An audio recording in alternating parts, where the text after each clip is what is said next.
नमस्कार किसान साथियों, आप सभी का स्वागत है आपके अपने YouTube चैनल मेवाड़ वेदर में। इस वीडियो में हम बात करेंगे मानसून 2025 की, यानी कि ये वीडियो मानसून 2025 के प्रथम दीर्घावधि पूर्वानुमान का वीडियो है। लगभग 15 मिनट के आसपास का वीडियो होगा, जिसमें राजस्थान सहित देश के सभी राज्यों की बात की जाएगी, यानी कि किस राज्य में किस प्रकार का मानसून का प्रदर्शन रहेगा। चलिए तो फिर शुरू करते हैं आज की वीडियो। अगर आपको यह जानकारी पसंद आए तो वीडियो को लाइक करें और कमेंट में अपने गांव, तहसील या जिले का नाम जरूर लिखें, ताकि आने वाली वीडियो में हम आपके गांव, तहसील या जिले की मौसम जानकारी दे सके। और अगर आप हमारे चैनल पर नए हैं तो हमारे चैनल को सब्सक्राइब करें, आने वाली वीडियो आप तक सबसे पहले पहुँचते रहे। और इस जानकारी को दूसरे किसान भाइयों तक शेयर करें, ताकि उनको भी यह जानकारी मिल सके। चलिए तो फिर शुरू करते हैं आज की वीडियो। सबसे पहले हम बात करेंगे अल नीनो और लाल नीनो की। यह ऐसी परिघटनाएं हैं जो भारतीय मानसून को काफी हद तक प्रभावित करती है, यानी कि इन दोनों मौसमी परिघटनाओं से भारतीय मानसून प्रभावित होता है। यानी कि अल नीनो होने पर भारतीय मानसून काफी कमजोर रहता है, यानी कि हिंद महासागर का तापमान प्रशांत महासागर की तुलना में कम होता है, जिससे यहाँ मौसमी प्रणालियाँ काफी कम विकसित होती है, जिससे यहाँ आसपास के देशों में बारिश की गतिविधियां कम होती है। जबकि दूसरी ओर देखा जाए तो ऑस्ट्रेलिया के आसपास से लेकर मेक्सिको, पेरू के आसपास के क्षेत्रों में समुद्री सतह का तापमान अधिक होता है, जिससे वहां मौसमी प्रणालियां अधिक विकसित होती है, जिससे आसपास के देशों में अधिक वर्षा होती है। यानी कि देखा जाए तो इस बार इन दोनों में से किस मौसमी परिघटना का प्रभाव रहेगा, इसकी हम आगे बात करेंगे। सबसे पहले हम बात करते हैं अल नीनो की।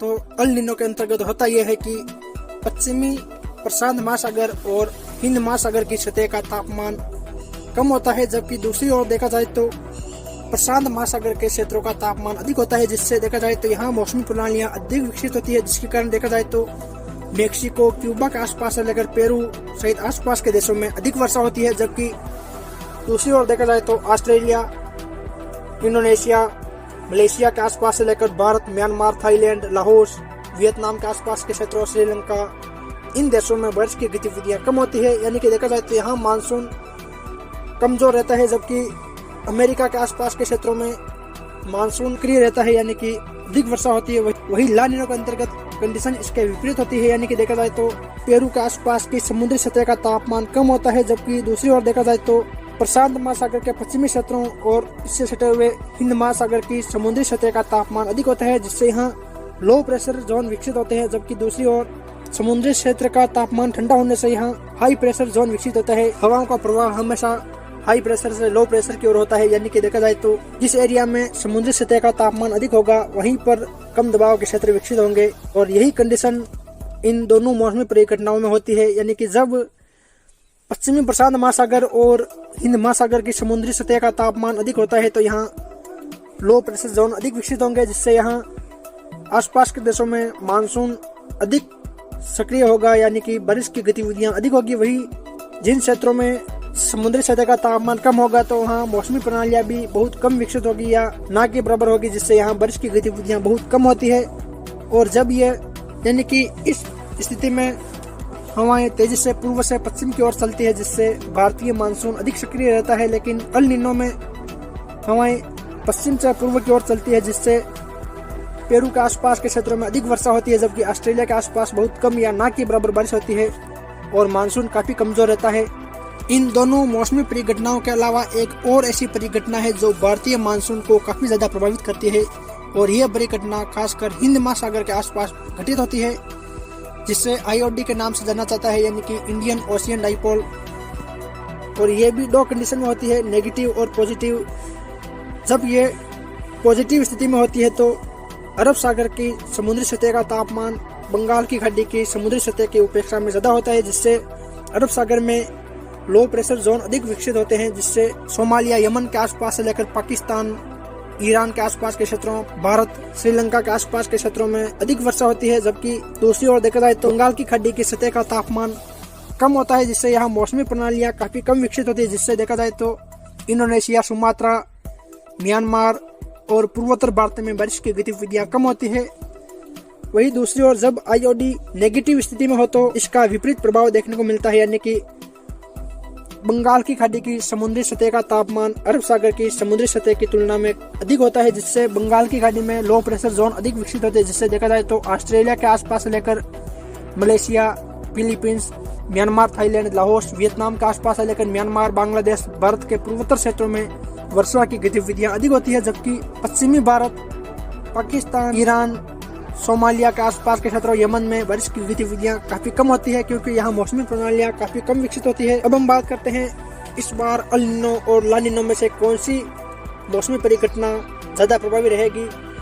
तो जैसा कि आप इस नीनो 3.4 इंडेक्स में देख पा रहे हैं, अभी मार्च है और अभी देखा जाए तो न्यूट्रल स्थिति है, यानी कि न तो अल नीनो ज्यादा प्रभावी है और न ही ला नीनो ज्यादा प्रभावी है, जिससे देखा जाए तो अभी ये न्यूट्रल स्थिति है। वही अप्रैल में ला नीनो थोड़ा प्रभावी रहेगा, लेकिन अल नीनो काफी कम प्रभावी रहेगा। वही मई और जून आते आते अल नीनो प्रभावी होना शुरू होगा और जुलाई और अगस्त में अल नीनो ज्यादा प्रभावी रहेगा ला नीनो की तुलना में, जिससे देखा जाए तो भारत और आसपास के देशों में मानसून कमजोर रहेगा, यानी कि देखा जाए तो यहाँ सामान्य या सामान्य से कमजोर मानसून इस बार रहेगा, यानी कि देखा जाए तो बारिश कम होगी। वही इंडियन ओशियन डाइपोल की बात करें, जो कि भारतीय मानसून को काफी ज्यादा प्रभावित करते हैं।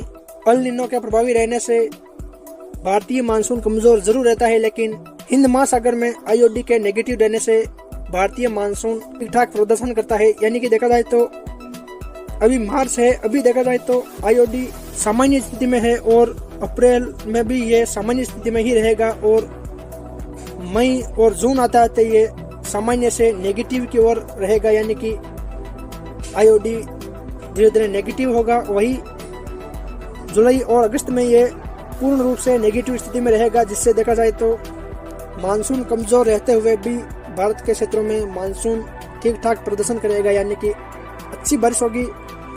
अब हम बात करते हैं जून, जुलाई, अगस्त और सितंबर के दौरान भारतीय मानसून कैसा रहेगा।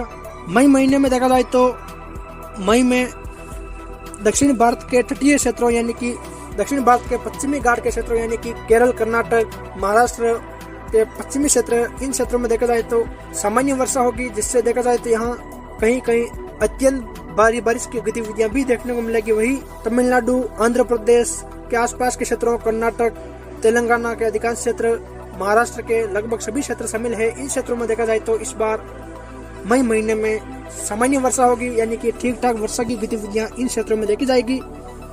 वही रायलसीमा, उड़ीसा, छत्तीसगढ़ के आसपास से लेकर बिहार, झारखंड, पश्चिम बंगाल, इन क्षेत्रों में देखा जाए तो यहाँ भी मानसून सामान्य रहेगा, सामान्य वर्षा होगी, यानी कि देखा जाए तो यहाँ भी कई बार भारी बारिश की गतिविधियां देखी जाएगी, क्योंकि इस समय यहाँ काफी स्थानों पर भारी मूसलाधार बारिश की गतिविधियां समय समय पर देखी जाएगी। वही अरुणाचल प्रदेश, मेघालय, असम, नागालैंड, इन क्षेत्रों में देखा जाए तो मई महीने में बारिश की गतिविधियां काफी कम रहेगी, यानी कि ना के बराबर यहाँ बारिश की गतिविधियां रहेगी। ज्यादातर यहाँ तेज गर्मी का प्रभाव रहेगा। वही मेघालय, त्रिपुरा, मिजोरम, मणिपुर के क्षेत्रों में इस दौरान सामान्य वर्षा होगी। वही गुजरात, मध्य प्रदेश और दक्षिणी पूर्वी राजस्थान, पूर्वी उत्तर प्रदेश, हिमाचल प्रदेश, उत्तराखंड में इस दौरान सामान्य से कम वर्षा होगी, यानी कि मई में एक दो बार इन क्षेत्रों में ठीक ठाक बारिश की गतिविधियां होगी। अधिकांश समय यहाँ तेज भीषण गर्मी का प्रभाव जारी रहेगा। जून महीने में देखा जाए तो जैसा कि आप जून में देख पा रहे हैं, अरब सागर ज्यादा सक्रिय रहेगा, जिससे देखा जाए तो पश्चिमी घाट के क्षेत्रों, यानी कि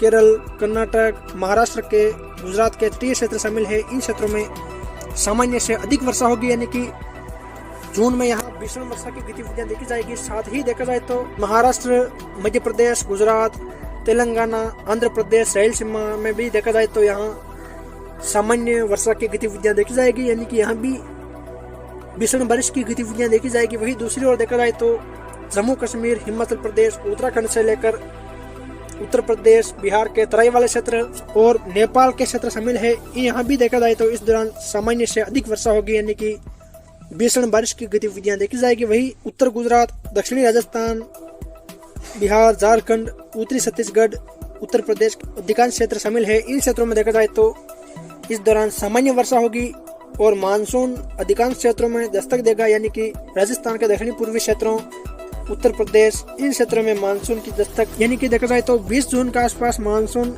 संपूर्ण गुजरात सहित दक्षिणी पूर्वी राजस्थान, उत्तर प्रदेश, जम्मू कश्मीर, हिमाचल प्रदेश, उत्तराखंड में दस्तक देगा।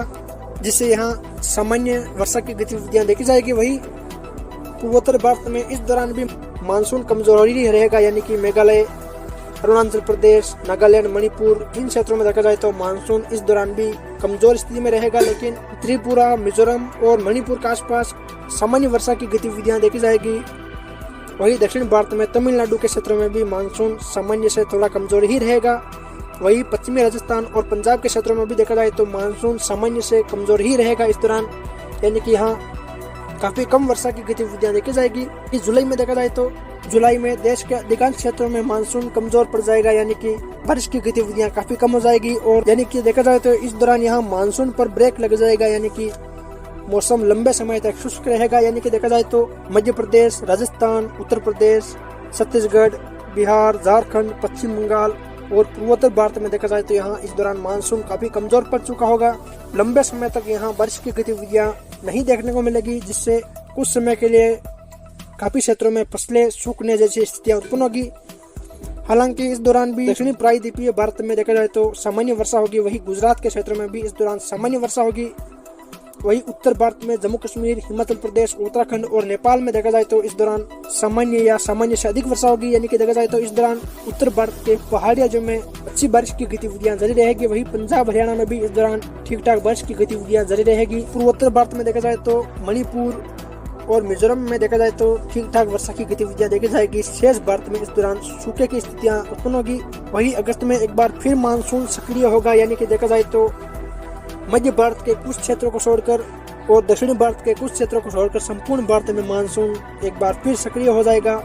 यानी कि देखा जाए तो महाराष्ट्र, विदर्भ क्षेत्र, छत्तीसगढ़, रायलसीमा, उड़ीसा, पश्चिम बंगाल, झारखंड, बिहार के क्षेत्र शामिल है। इन क्षेत्रों में देखा जाए तो इस दौरान सामान्य से बहुत कम वर्षा होगी, यानी कि न के बराबर बारिश की गतिविधियां यहाँ देखने को मिलेगी। वही तमिलनाडु और केरल के अधिकांश क्षेत्रों में भी देखा जाए तो सामान्य से बहुत कम वर्षा होगी।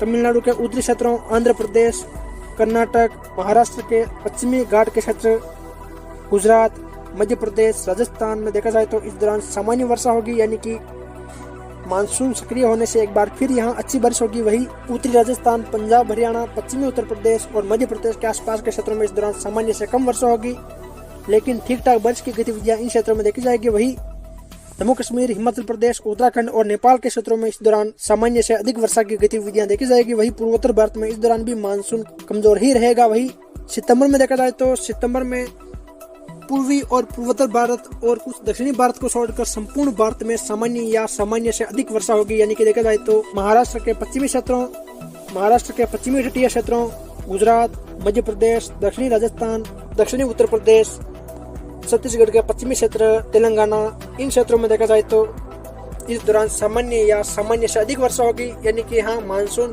बहुत अच्छा रहेगा। वही राजस्थान के मध्य क्षेत्रों, पंजाब, हरियाणा, उत्तर प्रदेश के क्षेत्रों में देखा जाए तो यहाँ भी इस दौरान सामान्य या सामान्य से थोड़ी कम वर्षा होगी, लेकिन यहाँ अच्छी बारिश की गतिविधियां देखी जाएगी। वही पश्चिमी राजस्थान, पंजाब के सीमावर्ती क्षेत्रों में इस दौरान सामान्य से कम वर्षा होगी। वही जम्मू कश्मीर, हिमाचल प्रदेश, उत्तराखंड, नेपाल में इस दौरान भी सामान्य या सामान्य से अधिक वर्षा की गतिविधियां देखी जाएगी। वही उत्तर भारत में मणिपुर, मिजोरम के आसपास ठीक ठाक वर्षा की गतिविधियां देखी जाएगी। शेष भारत में इस दौरान मानसून कमजोर रहेगा। वही अक्टूबर में देखा जाए तो मानसून की विदाई इस दौरान शुरू हो जाएगी, लेकिन फिर भी लौटते हुए मानसून से राजस्थान में अच्छी बारिश की गतिविधियां देखी जाएगी, यानी कि सामान्य बारिश की गतिविधियां देखी जाएगी। वही मध्य प्रदेश, छत्तीसगढ़, झारखंड, पश्चिम बंगाल, बिहार, उत्तर प्रदेश, इन क्षेत्रों में देखा जाए तो सामान्य या सामान्य से अधिक वर्षा की गतिविधियां देखी जाएगी। वही दक्षिण प्रायद्वीपीय भारत में देखा जाए तो इस दौरान सामान्य से अधिक वर्षा की गतिविधियां देखी जाएगी, यानी कि महाराष्ट्र, कर्नाटक, तेलंगाना, रायलसीमा, आंध्र प्रदेश के क्षेत्र शामिल है। इन क्षेत्रों में देखा जाए तो इस दौरान काफी अधिक वर्षा होगी, जिससे यहाँ बाढ़ जैसी स्थितियां भी उत्पन्न होगी। वही दक्षिणी भारत के तमिलनाडु और केरल के दक्षिणी क्षेत्रों में इस दौरान भी मानसून कमजोर ही रहेगा। वही पूर्वोत्तर भारत के अरुणाचल प्रदेश में भी इस दौरान मानसून काफी कमजोर रहेगा। वही जम्मू कश्मीर में भी मानसून कमजोर स्थिति में रहेगा। बाकी शेष भारत में इस दौरान सामान्य से थोड़ी कम तो कहीं सामान्य या सामान्य से अधिक वर्षा की गतिविधियां देखने को मिलेगी। वही मानसून 2025 के पूर्वानुमान हेतु हमने भी एक मैप तैयार किया है, जिसमें हमने दर्शाया है कि किस क्षेत्र में मानसून कैसा रहेगा। अगर भारत देश के संदर्भ में बात करें तो, और ये मैप जून, जुलाई, अगस्त और सितंबर, अक्टूबर इन 4-5 महीनों के दौरान होने वाली वर्षा को मद्देनजर रखते हुए बनाया गया है, जिसमें देखा जाए तो इन चारों महीनों में मिलाकर किस प्रकार मानसून प्रदर्शन करेगा, इन 4-5 महीनों के दौरान कैसी वर्षा होगी, वो इस मैप में दर्शाया गया है। जिसमें देखा जाए तो जैसा कि आप पीले कलर में देख पा रहे हैं, यानी कि जम्मू कश्मीर, पश्चिम बंगाल के कुछ क्षेत्र, मेघालय, असम, अरुणाचल प्रदेश, कुछ नागालैंड के क्षेत्र शामिल है। इन क्षेत्रों में इस दौरान मानसून सामान्य से कमजोर रहेगा, यानी कि 95 से लेकर 100% बारिश की गतिविधियां यहाँ देखने को मिलेगी। मानसून यहाँ कमजोर स्थिति में रहेगा। वही जो नीले कलर के दायरे हैं, यानी कि उत्तर गुजरात के कच्छ भुज के आसपास से लेकर राजस्थान के पश्चिमी क्षेत्र, पंजाब, हरियाणा, कुछ पश्चिमी उत्तर प्रदेश के क्षेत्र, जम्मू कश्मीर, हिमाचल प्रदेश के क्षेत्र शामिल है। इन क्षेत्रों में देखा जाए तो इस दौरान सामान्य वर्षा होगी, यानी कि 100 से 105% बारिश की गतिविधियां यहाँ इस मानसूनी सीजन के दौरान देखी जाएगी। वही दक्षिण भारत में देखा जाए तो कर्नाटक, तेलंगाना का दक्षिणी क्षेत्र, आंध्र प्रदेश, केरल, तमिलनाडु के क्षेत्र शामिल है। यहाँ भी देखा जाए तो इस दौरान सामान्य वर्षा होगी। वही उड़ीसा, झारखंड, बिहार के कुछ क्षेत्र, पश्चिम बंगाल, सिक्किम के आसपास के क्षेत्र, वही पूर्वोत्तर भारत में देखा जाए तो त्रिपुरा, मिजोरम, नागालैंड, मणिपुर के क्षेत्र शामिल है। इन क्षेत्रों में देखा जाए तो यहाँ भी सामान्य वर्षा की गतिविधियां देखने को मिलेगी, यानी कि यहाँ भी मानसून सामान्य रहेगा। वही बैंगनी कलर में देख पा रहे हैं, यहाँ इस दौरान सामान्य से अधिक वर्षा रहेगी। इस दौरान यहाँ सामान्य से अधिक वर्षा होगी, यानी कि 105 से लेकर 110% तक बारिश की गतिविधियां यहाँ देखने को मिलेगी, जिसमें गुजरात के अधिकांश क्षेत्र, पूर्वी राजस्थान, हरियाणा के दक्षिणी पूर्वी क्षेत्र, दिल्ली, उत्तर प्रदेश, बिहार, झारखंड, छत्तीसगढ़, उड़ीसा, रायलसीमा, तेलंगाना, महाराष्ट्र के अधिकांश क्षेत्र, उत्तरी कर्नाटक के क्षेत्र शामिल है। इन क्षेत्रों में देखा जाए तो इस दौरान सामान्य से अधिक वर्षा होगी, यानी कि देखा जाए तो यहाँ मानसून का अच्छा प्रदर्शन रहेगा।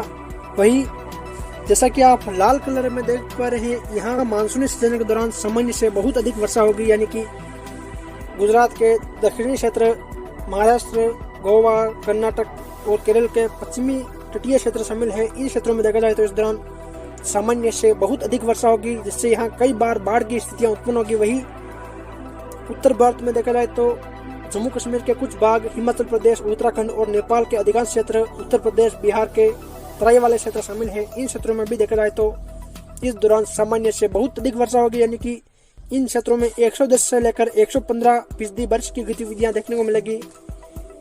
यानी कि देखा जाए तो जम्मू कश्मीर और पूर्वोत्तर भारत को छोड़कर संपूर्ण भारत में इस दौरान मानसून सामान्य या सामान्य से अच्छा रहेगा। वही राजस्थान के संदर्भ में देखा जाए तो सांचौर, जालौर, पाली, सिरोही, जोधपुर, फलोदी, जैसलमेर, बाड़मेर, बालोतरा, बीकानेर, गंगानगर, हनुमानगढ़ के क्षेत्रों में देखा जाए तो यहाँ मानसून इस दौरान सामान्य रहेगा, यानी कि यहाँ सामान्य वर्षा होगी, यानी कि इस बार यहाँ मानसून ठीक ठाक रहेगा। वही बैंगनी कलर में देखा जाए तो पूर्वी राजस्थान के क्षेत्र शामिल है, यानी कि सिरोही, पाली, अजमेर, केकड़ी, राजसमंद, उदयपुर, सलूम्बर, डूंगरपुर, बांसवाड़ा, प्रतापगढ़, चित्तौड़गढ़, कोटाबूंदी, बारा, झालावाड़, शाहपुरा, टोंक, सवाईमाधोपुर, करौली, गंगापुर सिटी, भरतपुर, डीग, अलवर, खेड़तल, तिजारा, जयपुर, झुंझुनू, सीकर, नागौर, डिडवाना, कोचामन सिटी, बीकानेर के पूर्वी क्षेत्र, चूरू, हनुमानगढ़ के क्षेत्र शामिल है। यहाँ देखा जाए तो इस दौरान सामान्य से अधिक वर्षा होगी, यानी कि देखा जाए तो यहाँ पश्चिमी राजस्थान की तुलना में मानसून अच्छा रहेगा।